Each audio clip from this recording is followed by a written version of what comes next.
सोचो वो राजा कितना निर्लज्ज होगा जो 10 लाख का सूट पहनकर 8,500 करोड़ के हवाई जहाज में सवार होकर 7 समंदर पार जाता है और फिर वहां के राजा की बीवी को 18 लाख का हीरा तोहफे में देता है। लेकिन जब उसके देश के युवाओं को परीक्षा देने 250-250 किलोमीटर दूर जाना हो तो उनके लिए बस या ट्रेन की व्यवस्था नहीं करता।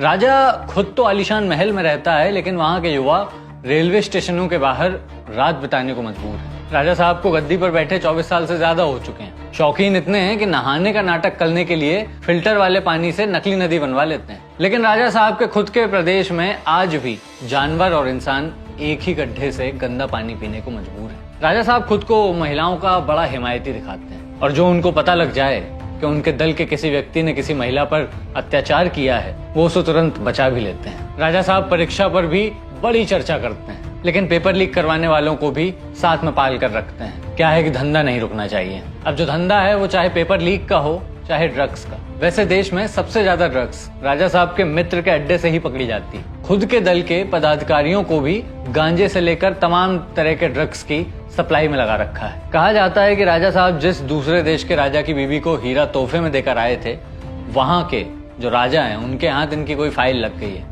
तो आजकल राजा साहब कॉम्प्रोमाइज हुए पड़े हैं।